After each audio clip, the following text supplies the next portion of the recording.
রসুল তাই শুনবো। বলছে হুজুর আমার বলা একটা কথা, আমি একটু ঘরের ভিতরে যেতে চাই। নবী বলছে আয়েশা তুমি ঘরে যাবি তাবো পারমিশন চাও কেন? হুজুর এখন আমি তোমার কাছে খিদমত করতেছি, আপনার বিনা পারমিশনে যদি ঘরে যায়, আপনি যদি নারাজ হয়ে যান গো নবী, আমার আয়েশার ইবাদত আল্লাহ পছন্দ করবে না। নবী গো আমি আয়েশা তোমার স্ত্রী গো, আপনার কাছে পারমিশন চাইলাম ঘরে যেতে, আপনি যদি দেন আমি যাব। কেন যাবা? ওগো নবী আপনার পারমিশন নিয়ে আমি যেতে চাই। কেন জানেন না? আমি আপনার জন্য একটা উপহার আনতে চাই। নবী বলছে আয়েশা যাও ঘরের ভিতরে যাও। তৎক্ষণাৎ হযরতে মা আয়েশা ঘরের ভিতরে চলে গেলেন, আনিয়া নবীর কাছে দাঁড়ালেন। নবী বলে আয়েশা তুমি এখনই ঘরে গেলে, আমার জন্য কি উপহার আনলে? হযরতে মা আয়েশা তৎক্ষণাৎ হাতের মধ্যে দেখে দিল, হুজুর এই যে তোমার উপহার, তোমার পুরস্কার। নবী বলে আয়েশা রে তোমার হাতে কি দেখা যায়? একটা চিরুনি, এটি কি আমার পুরস্কার? কি করবে এটা দেয়া? হযরতে মা আয়েশা বলছে হুজুর গো এই চিরুনিটা দিয়া আমি তোমার দাড়ি গুনা আসিনি আসিনি দিতে চাই। জোরে কোন সুবহানাল্লাহ। কিন্তু বাবা যে মেয়েটার ভিতরে এলেম কালাম আছে, যার ভিতরে কোরআন আছে, মা বোনের শুনে রাখেন হযরতে মা আয়েশা ছিল কোরআনের হাফিজা। জোরে কোন সুবহানাল্লাহ। আব্বা জান আমার শোনা চান, হাব্বারা শোনা চান না, আমার মা বোনেরা আমার মনে রাখেন, হাব্বারা কষ্ট হলে আমাকে সিগন্যাল মারবেন, কষ্ট হয় নাকি? জোরে কান, কার কার কষ্ট না হাত তুলে দেখাইবেন। হাব্বারা মনে রাখেন, আব্বারা কষ্ট করে সিগন্যাল মারবেন, আমি চলে যাব। কেন বললাম? একটা মেয়ে মানুষের ইলম যদি না থাকে, আব্বারা সেই ইলম না হওয়া মেয়েটা দ্বারা সমাজে অঞ্চলে সেই ক্ষতি কতটুকু হবে। আব্বা সেই জন্য বলছে আব্বারা শোনা তারা। আব্বারা কেন বললাম? আবু হানিফা রাহমাতুল্লাহ জেলখানা ভিতরে আছে, ওনার বিচার হবে কিনা আপনার শুনতে পারবেন। ওনার বিচার হবে কিনা আপনার শুনবেন না? শুনবেন, ওনার বিচার হবে। এটা বাবা কি হতো?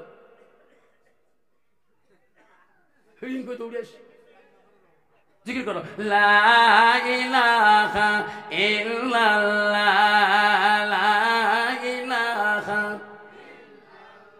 সুবহানাল্লাহ ওয়ালহামদুলিল্লাহ ওয়া লা ইলাহা লা ইলাহা ইল্লাল্লাহু লা ইলাহা সুবহানাল্লাহ ওয়ালহামদুলিল্লাহ ওয়া লা ইলাহা মুহাম্মাদুর রাসূলুল্লাহ। মুহাব্বতে পড়ো সাল্লাল্লাহু আলাইহি ওয়াসাল্লাম। মা বলেন আম্মা শুনে রাখো মা, তুমি কি জান্নাতে যাবে না মা? নবীজি চতুর্থ স্ত্রী ছিল মা হযরতে যায়েনব রাদিয়াল্লাহু তাআলা। মা রে নবীজির ৫ নম্বর বিবি ছিল হযরতে হাফসা রাদিয়াল্লাহু তাআলা। মা আওলাতুল মা বলে না শুনে রাখো মা, নবীজির ৬ নম্বর বিবি ছিল হযরত উম্মে সালমা। নবীজির ৭ নম্বর বিবি ছিল হযরত উম্মে হাবিবা। নবীজির ৮ নম্বর বিবি ছিল হযরতে মাইমুনা।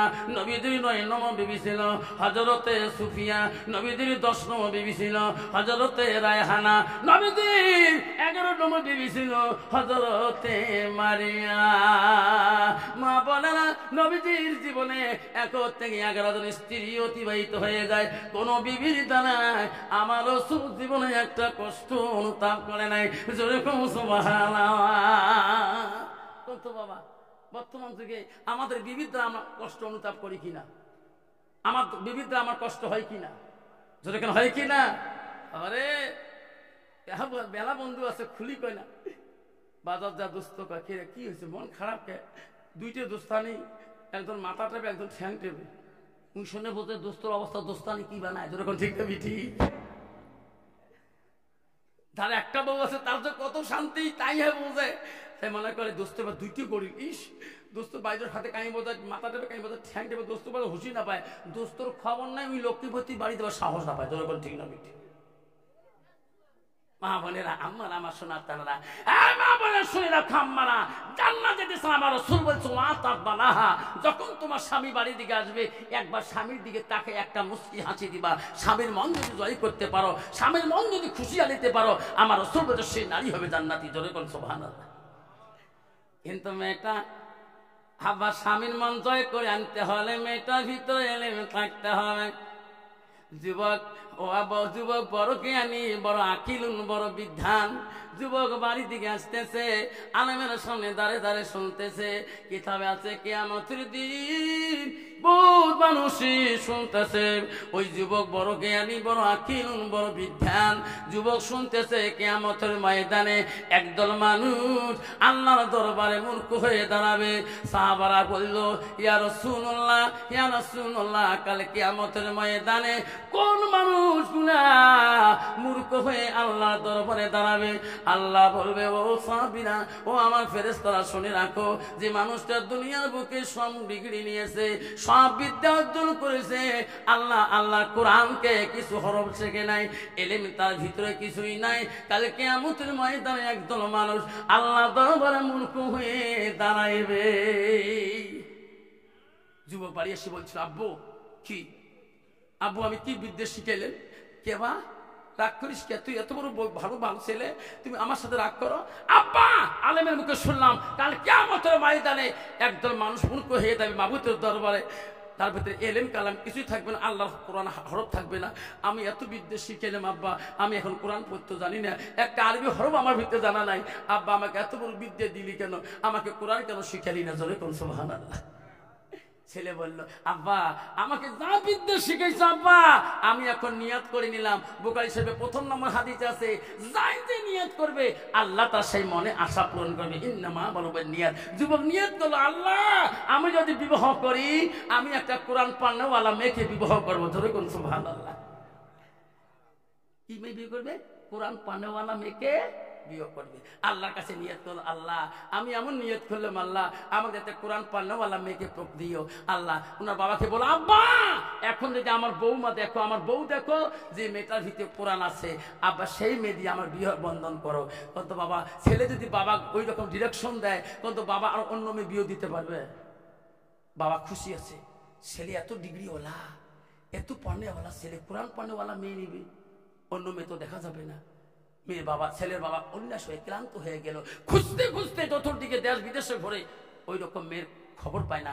একটা যুবক বললো চাচা প্রায় আপনি আমার গ্রাম দিয়ে যান, আসা কারণটা কি? আপনার কি হয়েছে? প্রায় এসেন যান। বলছে বাবা রে আমি আমার ছেলে বিয়েও দেবো, কিন্তু আমার ছেলে বউয়ের নিয়ম নীতি বাতিল দিচ্ছে, সে মেয়েটা হতে হবে আলেম, সে হতে হবে কোরআন পড়নেওয়ালা। চাচা তোমরা বাড়িটা কেন ছাড়ি যান? বাড়ির পাশ দিয়ে ডেইলি যান, ওই বাড়িটাতে খবর নেবেন, ওই বাড়িটাতে যাবেন, ওই বাড়িটাতে একটা মেয়ে আছে, একটা বাবার একটা মেয়ে, ওই বাড়ির মেয়েটা আলেম, ওই বাড়ির মেয়েটা হলো কোরআন পড়নেওয়ালা। যেরকম সুবহানাল্লাহ। ছেলের বাবা ওই বাড়ি থেকে সালাম দিয়ে বলে আসসালামু আলাইকুম, বাড়িতে কে আছেন ভাই? সঙ্গে সঙ্গে বলে ভাই কেন? আমি আমার ছেলের এত ডিগ্রি দিয়েছি ভাই রে, আমার মেয়েকে আমার ছেলেকে বিবাহ দেব, আমি একটা কোরআন পড়নেওয়ালা মেয়েকে খুঁজতেছি, আপনার বাড়িতে বলে কোরআন পড়নেওয়ালা মেয়ে আছে? বলছে হ্যাঁ ভাই আমার একটা মেয়ে আল্লাহ দিলে আমি আলেম বানাচ্ছি, কোরআনের হাফেজা বানাচ্ছি। জোরে কোন সুবহানাল্লাহ। এখন ছেলের বাবা আস্তে আস্তে মেয়েটাকে মেয়ের কাছে গেলেন, মেয়েকে বললো মা আমি তোর নাম জিজ্ঞাসা করতে চাই, মা তোর ডিগ্রি কতটুক, তোর কোয়ালিফিকেশন কতটুক? মা আমার সন্তান বড় ডিগ্রিওয়ালা, বড় বৈজ্ঞানিক, বড় বুদ্ধিমান, বড় আকিল, বড় জ্ঞান বিদ্যা মানুষ, মা তোর ডিগ্রি কতটুক? মেয়েটা বললো চাচাজি আমার ডিগ্রি শুনতে চান? বলে হ্যাঁ। চাচা আমার ডিগ্রি শুনলে আল্লাহর কোরআনের মধ্যে 114টা সূরা আছে। কয়টা সূরা? 114টা সূরা। চাচা এই কোরআনে 30টা পারা আছে, 6666টা আয়াত আছে। চাচা গো এই কোরআন থেকে যত প্রশ্ন করবেন সব উত্তর দিতে পারবো, হাদিস থেকে যা বলবেন উত্তর দিতে পারবো। চাচা আমার জেনারেল কোনো কোয়ালিফিকেশন নাই। ছেলের বাবা করি কোরআন সে মুয়ে পড়িয়ে পাং না, যদি কম কোরআনে কয়টা ছুরি আছে মহিলা উঠে ধরবে। ছেলের পছন্দ হয়ে গেল, ছেলের বাবা আসি কইছে আব্বু তুমি যে মেয়ের কথা বলছো আব্বু সে মেয়ে পছন্দ হয়েছে, কোরআনে হাফেজা, হাদিস কোরআন সব মুখস্থ, জোরে কোন সুবহানাল্লাহ। ছেলে বলো আব্বা আজকে মোহরানা দেরি করো, আমি আজকে বিয়ে করে নিয়ে আসবো। বন্ত বাবা ওই রকম ছেলে যদি খবর আনি দেখায় বাবা বিয়ে চুক্তিবদ্ধ হয়ে গেল, বিয়ে বন্ধন হয়ে গেল, শরীয়তি বিয়ে হলো, সুন্দর বিয়ে হলো, মেয়ে আল্লাহওয়ালা মেয়ে, কোরআন পান্নাওয়ালা মেয়ে, হাদিস পান্নাওয়ালা মেয়ে, স্বামীর বাড়িতে আসি, স্বামী বাড়িতে আসি, প্রথম রাত্রি বাসর ঘরে যেদিন স্বামীর ঘরে প্রবেশ করবে, আলেম মেয়ে একটা যাবে স্বামীর ঘরে যাবে, কেমন করে স্বামীর ঘরে যেতে হয়, যে মেয়েটার কোরআন আছে, যে মেয়েটার হাদিস আছে তাই জানে, যেরকম ঠিক না বেটি। স্বামীর ঘরে প্রথম বাসরাতে কেমন করে যাওয়া লাগে, প্রথম বাসরাতে গুইয়ার বাসনটা নিয়ে আলেমা মেয়েটা, হাফিজা মেয়েটা গুইয়ার বাসনটা নিয়ে ঘরের দরজা দিয়ে বলছে আসসালামু আলাইকুম, স্বামী গো আপনি কেমন আছেন, যেরকম সুবহানাল্লাহ। অত বৈজ্ঞানিক ছেলেটা বলে আল্লাহ জীবনে কত বিদ্যা শিখিলাম মাওলা রে, কত বন্ধু বান্ধবীর সাথে ঘুরলাম, কোনদিন এমন মিষ্টি সালাম পাই নাই। এত রাইতে আমার নতুন স্ত্রী আল্লাহ আমাকে সালাম দিয়ে আল্লাহ আমার মনটা জয় করলেন।